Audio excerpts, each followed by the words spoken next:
भाग 6. एके दिवशी नगरातील सगळी मुलं एकत्र जमून नगराबाहेरच्या पठारावर खेळत होती.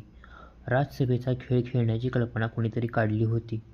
खरंच मुले म्हणजे प्रतिसृष्टी निर्माण करणारे ऋषीच नसतात का? त्या दिवशी सगळ्यांनी राजसभेचा थाट उभा केला होता. जे दणकट होते ते सभेतील कोषपाल, अश्वपाल, सेनापती, अमात्य, सचिव असे बहुमान स्वतःच पटकावून बसले होते. सभेची ही माहिती त्यांनी कशी काढली होती हे एक मोठं आश्चर्यच होतं. मध्येच एक उभट असा मोठा भाषण होता. ते त्यांनी राजसिंहासन ठरवलं होतं. त्यांच्यामध्ये सेनापती झालेल्या शोणाला मी परत बोलवून आणण्यासाठी चाललो होतो. कारण बाबा त्यावेळेस नुकतेच हस्तिनापुराहून गावी आले होते. आल्याबरोबर त्यांनी मला एक अत्यंत आनंदाची वार्ता सांगितली. परत जाताना ते मला आपल्याबरोबर हस्तिनापूरला नेणार होते.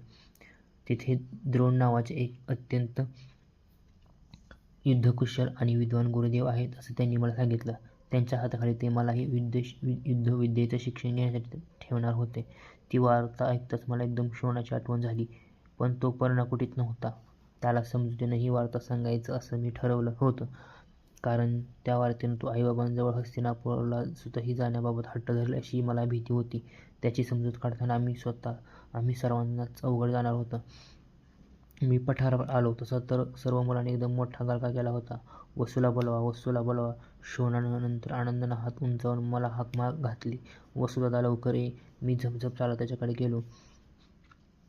मी गेल्याबरोबर सर्वांनी मला गराडा घातला. सगळेच एकदम मोठ्याने ओरडले. त्यामुळे ते काय म्हणतात ते मला चटकन समजेना. राजा, वसू, कुंडल, सेनापती, विचित्र सर्व मिसळ शब्द गरगर कानावर ऐकू लागले. दोन्ही हात उंचावून शेवटी मी ओरडलो, सगळे गप्प बसा बघू. आणि मग लागलीच सगळे शांत झाले. आम्ही सर्वांनी राजसभा तयार केली आहे.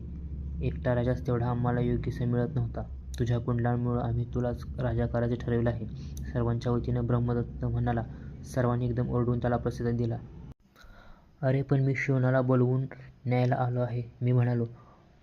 शोण नव्हे, सेनापती. आणि सेनापतीला बोलवायला महाराजांनी जायचं नसतं. आम्हा सेवकांची तशी आज्ञा करायची असते. बहुतेक उगाच खट्याळपणानं म्हणाला. आणि आपण हो सेनापती, आपण महाराजांना अशी नावाढाक मारायची असते का? म्हणे. अरे वसू इकडे ये. सेनापती नियम मोडू लागले तर मग सेनेचं काय करावं? अमात्य झालेल्या ब्रह्मदत्तानं शोणाला दटावणी दिली. मी आडेवेढे घेत असताना त्यांनी मला दंडाला धरून सरळ त्या काळ्या पाषाणावर नेऊन बसवलं. अत्यंत आदरानं वाकत ब्रह्मदत्त म्हणाला, चंपानगराधिपती वसूसेन महाराजांचा. सर्वांनी अतिशयाने त्याला प्रतिसाद दिला. विजय असो. असे सगळेजण खाली बसले आणि मला आता सुटका होणं शक्य नव्हतं. म्हणून मीही राजाच्या इटेत म्हणालो, अमात्य, सभेचं कामकाज सभेपुढं सादर करण्यात अनुज्ञा आहे. असं आमचं बोलणं चाललं होतं. इतक्यात शेजारी चरणाऱ्या गुरातील एक धिप्पाड खोंड जयजयकारानं मोठ्यानं आवाजानं बिथरत गेलं. आपली गुंडेदार शेपटी त्यानं ताठ उंच केली. कानांची आवाजानं वेध घेतला. फुसकारत नाकपुड्या विस्फारल्या आणि शिंग रोखून तो सरळ आम्ही बसलो त्या दिशेने कानात वारा भरल्यासारखा धावून येऊ लागला. ब्रह्मदत्तानं त्याचं अकराळ स्वरूप पाहिलं आणि भेदरून जीव घेऊन स्वेरून पळता पळता हात उंचावून तो ओरडला, सेनापती महाराज, पळा पळा, राज्यावर संकट आलं. पावसाचं पाणी जमिनीवर पडल्याबरोबर जसं क्षणभरात पांगतं तसं ते सगळे क्षणात कुठल्या कुठं पसार झाले. शोण माझ्याजवळ येऊन पळून जाण्यासाठी मला हात धरून ओरडू लागला. मी झटकन त्या पाशानं उभा राहिलो. शोणाला वर घेऊन माझ्या मागं त्याला उभं केलं. झंझावातासारखा तो खोंड आमच्या दिशेने येऊ लागला. त्याचे डोळे गरगर फिरत होते. समोर दिसेल त्या वस्तूला धडक मारू लागला. तिच्या ठिकऱ्या उडवण्यासाठी त्याच्या मस्तकातील नस उतावळी झाली असावी. त्याच्या तोंडातून लाळेची ललपती धार लोंबत होती. मध्येच ती किरणात चमकत होती. पाषाणाबरोबर आल्याबरोबर तो थोडा वेळ थांबला. पुढच्या खुरांनी त्याचं खरखर माथे उखरले आणि शिंगे रोखून तो सूची बाणासारखा एकदम उसळला.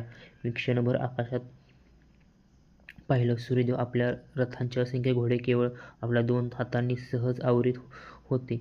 काही समजायच्या आत मी शोणाला मागं सरला आणि दुसऱ्या क्षणी माझ्या हातांची जबरदस्त पकड खोंडाच्या शिंगाभोवती पडली. शोणानं दादा म्हणून हंबरडा फोडल्याचं अस्पष्टपणे मला ऐकू आलं. पुढं काय झालं ते मला स्पष्टपणे आठवत नाही. पण जसे मला उडवून लावण्यासाठी त्या जनावरानं जबरदस्त हिसके मारले होते तसतसे माझे दोन्ही हात त्याच्या शिंगाभोवती जास्तच आवळत होते.